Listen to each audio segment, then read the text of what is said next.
Well, good morning to all watching this morning. A windy, windswept day, and one which must put Pat McGart on the edge of Ireland in serious peril. Are you in serious peril up there in Donegal, Pat? Jude, there about half an hour ago, the one was howling there. There was a real sustained gust there, but now it seems to be easing off. So I presume we're only getting the tail end of it, Jude. By the way, and this That's Storm right. Debbie, big Storm Debbie in about 1960, wasn't there? Oh, I don't know. I'm much too young to remember that. But this one's they were very severe warnings on RTE last night, but they did seem to skim the top up where you are and also down where we are. But I heard that Newry, for example, and Banbridge were taking a hammering, which is amazing because they're so close. RTE last night were saying I was heading over from sort of that Clare Limerick area, going over to the east and was going up by the east coast. So I presume, maybe down over that side of the country would get it more than we're in the northwest. Yeah. But I think they were saying the northeast we're going to get the last remnants of it as we speak. Do you remember, Pat? Can you remember a year when there were so many storms? No. Dude, we seem to be getting these more intense storms. Now, they're short and sweet, but they last for about 24 hours. But we're definitely getting a hell of a lot more of them. Oh, yeah, one after the other. They're going to run out of names pretty soon if they're not careful. Anyway, we're looking to have a roof over our heads and a bit of light still and be able to broadcast to the nation. So the breaking news, Pat, is the lovely Suella Braverman has been sacked. Now, what do you think? Was that a smart move by Rishi, or was that a clumsy? I don't think he has any choice. I really genuinely. She totally, completely, and utterly undermined him. And Jude, I don't know. Has somebody been feeding her red or raw meat? Like some of the stuff she's been coming out with the last while has simply been unbelievable. Now I know the one last week about the marches, about the hate marches. Those who support the Palestinian cause are go on hate marches. No, despite the fact that there's been very, very little trouble at any of the marches, it's almost as if you have no right as a citizen to have your opinion about what Israel is doing to the Palestinians. It was a ridiculous statement to make. That was the first thing. Secondly, then she said those who live in tents, some of them were making the lifestyle choice. Jude, have you ever come across anybody that wants to be cold, hungry, and wet and living on the street? You can introduce them to me anytime you choose. And what was the other thing? Then the thing about Northern Ireland, Jude, that it showed she knew absolutely bugger all exactly about Northern did she say, Pat? I didn't catch it. What she basically said was she referenced Northern Ireland for marches, and I think she thought like she was having a bash at the Loyal Orders, and she didn't realize she was having a bash at the Loyal Orders. That's how stupid it was. And basically, she was sort of saying those people who march in Northern Ireland march for hate. Now, the very people who that's what's really when you delve down into it, that's what she was having to go with. She was having to go with the natural allies of the Tory party. She was having to go with the loyalists, And then when you hear people like Ian Paisley Jr. Sort of pathetic attempt, he sort of justified because the unionists can't afford to say, look, even our allies don't even like us and don't even support us and don't know anything about it. So if they say, oh no, they didn't mean it. So it's just been one disaster after another. Yeah. Then of course the final point, bringing back Cameron. Well, that's very interesting. But let me come back to the first statement she made about how these were hate marches. Oh no, before that she said that the police were going easy on the lefties and hard on the right. I think that would ring a bell with a lot of people in England. There are a lot of people who wouldn't go out on marches themselves, and they think, these bloody idiots out there, demonstrating for Palestine. What difference that make? Always trendy left. And then that the police go easy on them and are tough on anybody who's got old-fashioned principle. So I think she was hitting a niche area there. Now, I don't think it worked out for her, but that was her intention, I suspect. The other thing she was saying, that was just sort of silly. Now she really got mixed up there when she got the marches in the north here. Although, she might have a point. There are some orange parades that do appear to be not exactly in love with the Catholic Church, for example. Yeah. Otherwise, they wouldn't be urinating against the side of it. What was the other one you mentioned there, Pat, apart from David Cameron coming back? The lifestyle choices as well. Oh, yeah, the lifestyle. It's the wording, really. It's the wording, I think, that sank her there. She says the lifestyle choice suggests, these guys, they're sort of comfortably off. I know what I'll do. Yeah. I'll leave this house and I'll go out and attend. Yeah, I'll wear my suit today rather than my jeans and t-shirt. A lifestyle choice. Yeah. Yeah. So anyway, but David Cameron now, that really came out of the blue. If you'd asked me who might he pull in a possible new cabinet member, I would never thought of David Cameron. Do you think will he make him foreign secretary? That's he's already it's confirmed as foreign secretary. He's already foreign secretary. Oh, is it confirmed? Blimey. Yes, he's not a member of parliament, and the king has made him my lord. So he's no lord problem. now. No problem. No problem. So they get around that constitutional thing. So he's already foreign secretary, and he's now Lord Cameron. And what about else? There's someone else about him. He's got all that appearance of daddy's back, doesn't it? Daddy's back to look after the family. Well, he looks like I hate to say it, he looks sort of like a grown-up compared to most of the guys who have followed Boris or with Boris before Boris left the scene. But what should it tell us about A, the Tory party, and B, tell us about Rishi Sunak? Like, the Tory party seems to be divided into about 3 or 4 different groups now. There's that, what do you call it, that, the old One Nation, what do you call him? Our new foreign secretary is. Then there's the sort of the arch marketeers, people like Liz Truss, and then there's the sort of red Tories, like the ones feed them raw meat, like Suella Braverman and Priti Patel. So I don't like it's a broad church, but the thing about broad church, but a lot of political parties have a fairly broad church. Theirs is just maybe broader than most. I actually think it was a clever move of his. Certainly one I didn't anticipate. And the fact of the matter is, like, he's really in the doldrums. I mean, the assumption in England or in Britain is that he's going to lose the next election by a long way. And if he does, he's out in his ear. So he's got to do something. And that looks quite dramatic, because Cameron would be seen as being a competent, more than competent politician. And it's just that he made one fatal miscalculation when he called for the vote on Brexit, or the referendum on Brexit. Yeah. So he might be hoping it inject life. Right. But does it reignite the whole Brexit debate as well? Well, there's that too, I must say. But I think that one of the first things Cameron will come out with is something like, well, I was a sincere Remainer, but the vote's been taken and it's the will of the people, blah, blah, blah, blah, blah, blah. So I think you get around that one quick enough. It depends on how he performs. It could help them. I don't think it'll be enough to help them, but I think it could help them. And it'll be interesting to see. Anyway, if you ask me a choice between having Braverman in the cabinet and having Cameron in the cabinet, I don't think much of Cameron, but I think more of them than I do of Braverman. Yeah, I think so. It's a strange, it's an amazing thing, But Jude, I was just thinking as you were speaking there was a lobby scam involving Cameron. He lost the Brexit vote. What else? He's sort of a checkered career. Wasn't there some sort of a parliamentary inquiry into him as well about lobbying and so on? So anyway, it's going to be interesting. And the fact, by the way, it does look like if your man has to bring him back, does that undermine Rishi Sunak a wee bit as well? But I mean, Jude, that's I'm not sure. Well, there'd be some would be critical of him, saying that David Cameron's yesterday's man. But on the other hand, I think all in all, I would say it's a fairly shrewd move.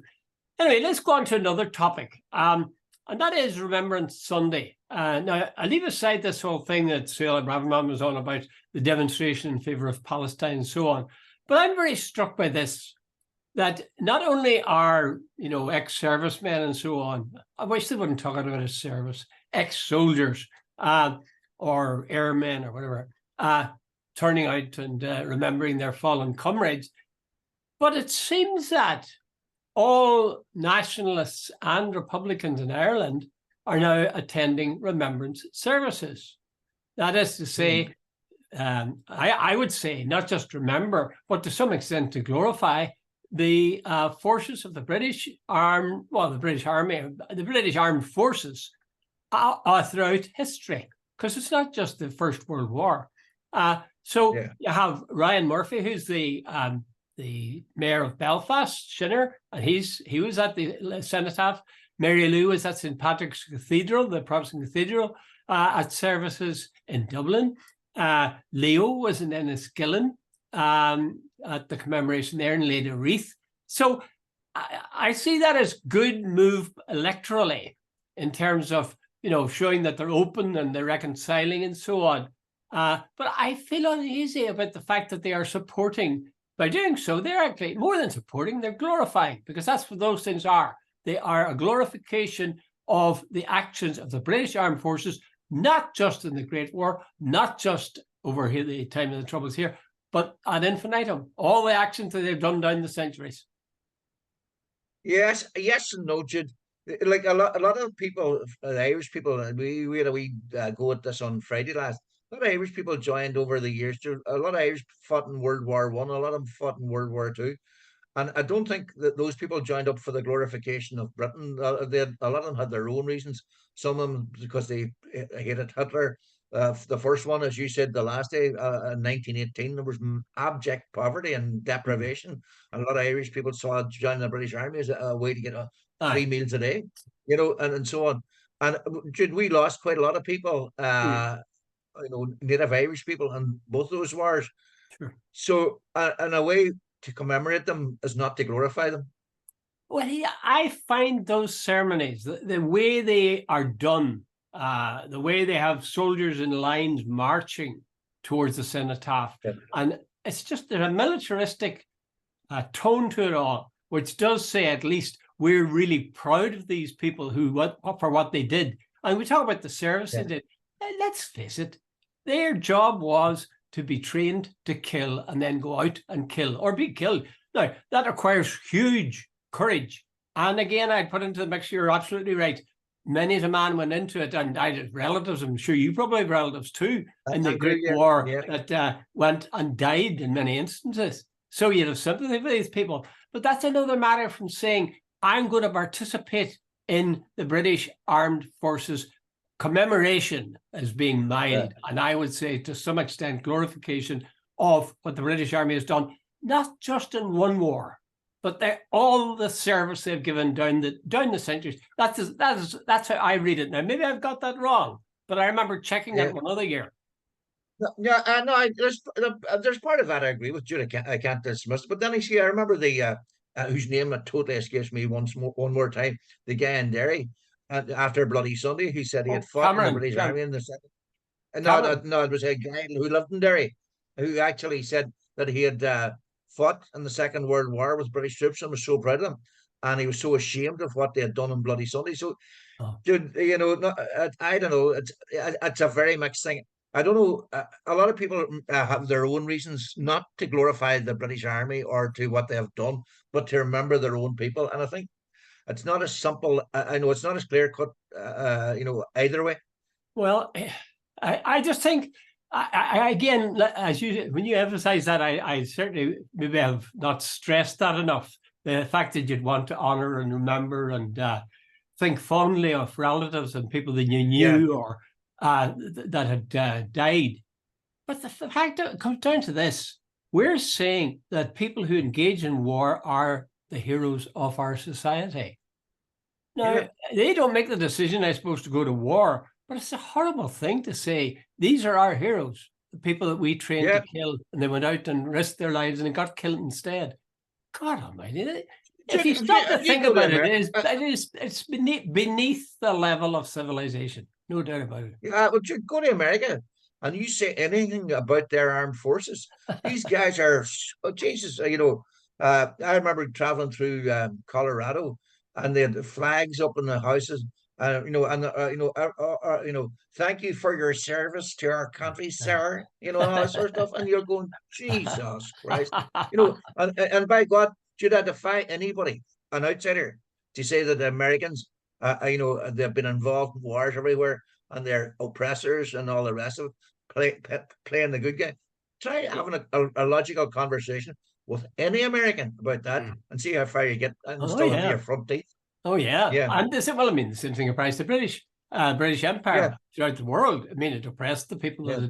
All right, it brought them some benefits, but I tell you, give them a choice, and most of the indigenous people would have said, you guys stay at home, let us make our way on our own. We won't be as advanced in certain fields, but that's okay. We quite like not having you here. Anyway, that's just my little rant on that. And it does seem to me a marked change in the part of Sinn Féin that they're now going to these, and they didn't go to them in the past. Well, I presume they're reading the room in the sense of where we're all at.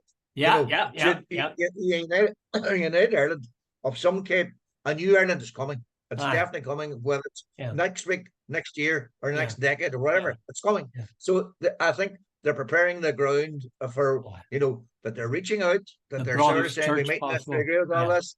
Yeah. So I think it's a shrewd move electorally. I'm not quite so sure on terms of principles. I personally, well, here's one. We'll leave it at this. I personally would not attend Cenotaph Remembrance commemoration for the British Army or British Armed Forces. Would you? I haven't been at one. I know you haven't. Answer the question, Mr. McArt. Would you? No, I was speaking personally. I wouldn't. I would go and our family went. I had a great uncle died in the First World War, and he was buried in France. Yes, same here. And nobody went to his grave for 100 years. He died in 1917, I think. Yeah, we went there about 2017. We went there and we paid tribute to him, but it was personal. It wasn't. That's exactly the point, Pat. I would totally agree with you there. And that expresses the affection and esteem you held for these relatives of yours that, laid down their lives. Mistakenly or not mistakenly, they're still your grandfather or your granduncle or whatever. That personal thing, I think, is highly commendable. And I would honor anybody who would do that. But these public militaristic cenotaph stuff, I just wouldn't do it myself. Anyway, okay, so that's enough about that. Where are we going now?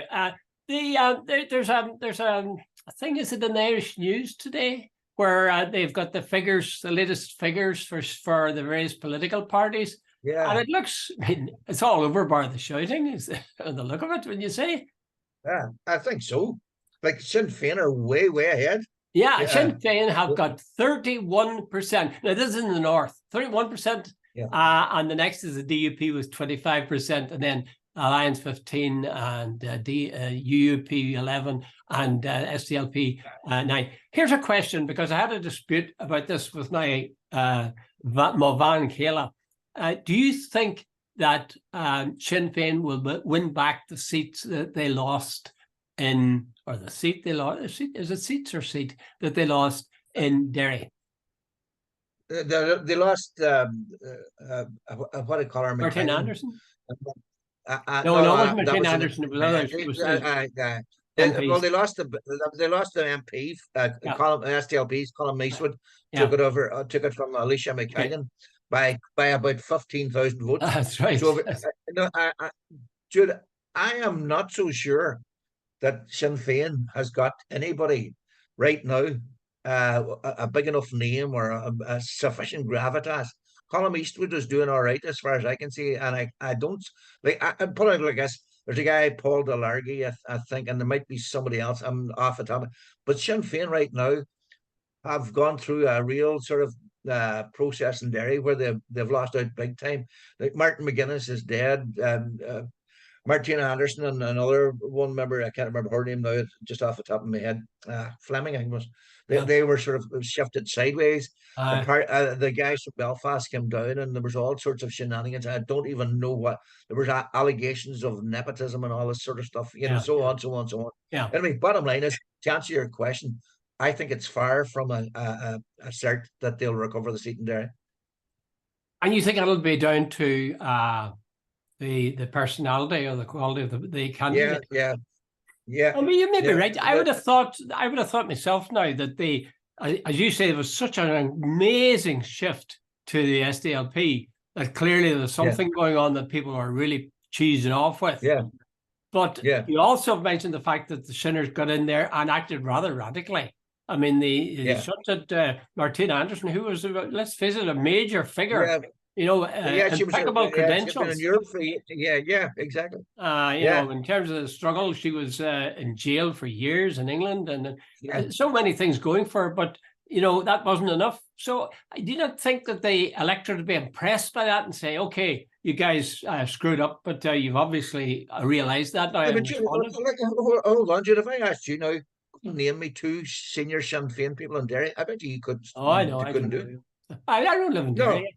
You no, live but in Livingston. at one stage you had Martin McGuinness, Raymond Well, that's true. McCartney, Yeah, Martina yeah, Anderson, yeah. Mitchell McLaughlin, Jerry O'Hara. I could name them I, all. But if yeah, you ask me, they don't seem to have that same sort of impact. Now, apparently, there's a couple of young people coming through that are very, yeah. the usual bright and articulate and sort of efficient. So maybe they'll pull it out of the hat. Yeah, But then I take your point, Pat. It's true. If you're going to do it, you have to do it in the end with candidates, and the candidates have to be yeah, known and liked. And I personally don't know any of them, so yeah, you could be right. But at the same time, I was watching the Sinn Féin Ardèche in Dublin, in Athlone, over the right, weekend, and there's a lot of people on the platform at the front. Now, there's some I knew, but there definitely were at least three or four that I didn't know at all. yeah, But that doesn't mean that they're not up and coming people. That doesn't mean they absolutely. won't win their seats. I'll bet they'll win their seats. So I Yeah, knew yeah, some, but there's a new tide has come through as Sinn Féin in the south, certainly. That uh, is even beyond the likes of David Cullinan and Pierce Stardy and so on. A younger group coming yeah, up yeah. after them. So Absolutely. Well, they miscalculated the last time. Apparently, they left about 10 seats behind them. aye. Well, Mary Lou said that we're not going to do that this time. She said that in the course of her speech too, and sort of made a wry laugh. This was something that I did, and I'm not going to do it again. I'll tell you. And the interesting thing is this: that while it's very impressive in the north that Sinn Féin has got 31%, as opposed to the main rivals, the DUP 25. In the south, they're 12%, Yeah, 12% ahead of the nearest yeah. rival. That is You see, mind-boggling. I think what's happening is there's a whole cohort now of young people who want change, Jude. And I've had it even within my own family. There's two Irelands. There's the Ireland where there are the haves, and there's the Ireland of the have-nots. And Jude, it's becoming more and more. If you were born, if you had a nice job in the sort of the 80s, 90s, and the early 2000s, you've Yeah. got your pension, you've got your house, you've got your health cover, whatever else. Yeah. See, if you were this last say 15 years, housing has nearly become impossible. The waiting lists have got unbelievable. The cost of living has gone through the roof. And a lot of people, Seamus and Mary, are now back living with mommy and daddy. Well, listen, Pat. Ever since the last general election in the south, it was clear that housing was an issue, a huge issue. Yeah, Now, and that was part of the reason that Sinn Féin did as well as they did the last time. Not that yeah, they harped all that much on housing, but that they were sick to their teeth of their experience of Fine Gael and Fianna Fáil and what they'd done with housing. But how yeah. can Sinn Féin go in and so radically act in such a way that they're somehow going to turn that right around? Because Fine That's Gael or Fianna that's a big Fáil know problem, the dude. score. They would do it Yeah, themselves before the election. yeah. So maybe it can't And be done. it can't be done. I think, and a lot of people, the political pundits, the sort of barroom lawyers are sort of saying, they're going to become hostages to fortune because Fianna Fáil and Fine Gael have been trying to do this, turn that ship around, the Yeah. housing ship around for a long time and haven't succeeded. Now they're throwing money at it and so on. Now, okay, Sinn Féin have a slightly different policy. They're saying they're not leaving it to the market. They will revert to the old policy of local authority housing, and so which, by the way, Jude was very successful at one stage.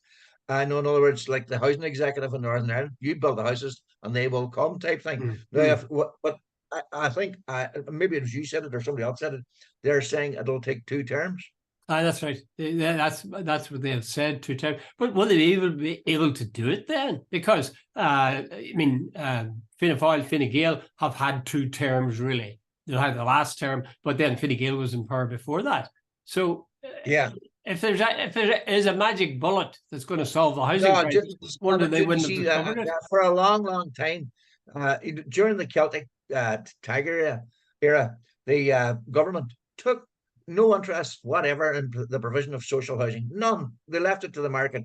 So, and if you wanted to buy a house, you used to go to your bank manager or your building society and you get money. And nearly anybody could get money. But then when the crisis came along, banks weren't lending and suddenly there weren't any houses either. So, so while the Fianna Fáil and Fine Gael might have been in power, they weren't interested in housing. And then suddenly they had to throw billions, and I mean billions at it. And it's catch up. They're only starting to make a dent in the housing market now, Jude. And then the election should be next year? Yeah, and Sinn Féin said they will. Mary Lou said we will build those houses and we will finish that job. Can you see that happening? If the right approach and policies are there, but you had one other point. This is very simple. These builders have emigrated. You try getting a builder in Ireland these days. Try get anybody. They're all in Australia, working down the mines, making big money and whatever. And it's become a big. Well, even in Donegal, there's this whole mica issues, which is almost sort of a silo issue for Donegal. But try getting a builder these days; it's unbelievable. To answer your question, I am not convinced that they can sort it out as quickly as they say they can. Now, I hope they're right. I'd be worried for them if they don't. From day one, begin to show signs of improvement because they've put such emphasis on it that if they disappoint people, they'll have a heavy weight to carry afterwards. Anyway, time will tell. Time will tell. We're going to shorten this as much as possible, so let's just maybe confine ourselves to one more item. This one, well, if you want to add one as well, that's fine. But this one, small one, caught my eye, and it's the one we've been going on about forever. And it's an aspect of it, and that's Gaza. The hospitals they've lost at least 3 babies already, premature babies, because there wasn't the power to keep them alive. Now, that is shocking, absolutely shocking. I heard an Israeli minister, an Israeli spokesman on, and he said, well, they even had a film of it. Their forces, IDF, marching in with 300 liters of oil. Now, that is a PR stunt. A PR stunt. Jesus, but that's like Pat. Remember the guy that I've forgotten his name now, but remember the DUP guy that just before Christmas pulled all the bursaries to the Gaeltacht and then wished people Merry Christmas. Paul Gervin, the very man. It's like him having pulled the Gaeltacht bursaries, saying, "Oh, well, here's a $5 for you." If anything, it's almost rubs it in. Do you think were the Israelis doing that, or do you think people are stupid? They're saying given 300 meters. I saw yesterday the PR campaign now. They were allowed to kill 11,000 plus. They're probably up to about 12,000 at this stage, and they were allowed to flatten Gaza. Now the PR. We're going in to help. We're going to have these pauses. We're going to give humanitarian aid. We're going to have ceasefires and all the rest of it. They've been allowed to do this. And now, hey, Jude, what they've basically done, it's like putting a bullet in somebody's head and saying, oh, here's a plaster to stop the blood. They hand somebody 300 liters of oil in a hospital where there's a couple of thousand people lying on floor. Jude, as I said to you last week, there was a surgeon on RT last Monday evening who told the story of having to amputate the leg of an 11 or 12-year-old boy on the floor of the hospital. It was dirty, and there was maggots even getting into the wound afterwards. Now, Jude, that's hell on earth. Was it deliberate, do you think, that they brought those 300 liters? Because, that's so patently absurd. That's for them moronic. They tried to rub it into them. That'll be on Fox News. The civilized IDF, despite all the trials and tribulations, they are giving aid to their enemy, the most moral army in the world. It's the old bollocks, Jude. It's disgusting, but but the Americans will buy it because they don't even check. That's amazing. It is amazing to me that people wouldn't realize. I mean, your own home heating oil, 300 liters would hardly keep you warm. Would hardly keep you going a couple of weeks at home. That's right. What much a hospital needs. And they're giving it for a hospital. Oh God, serious. Okay, Yeah. I can't think of anything else. Anything else you'd like to talk about, Pat? No, we'll leave it at that. Aye. And we'll pray to the Almighty that He doesn't send a deluge to wash Donegal away. I say, well, pray to the Almighty that He doesn't wash. But just one thing before we finish. Sinn Féin in the last their Ardèche are saying they're calling for a citizens' assembly to discuss the partition position. Yeah. So, Jude, we'll discuss that on Friday. Aye, brilliant. It's a very interesting topic and one well worth emphasizing. Okay, Pat, thanks very much. All the best, Jude. Talk to you again. Thanks, All the best.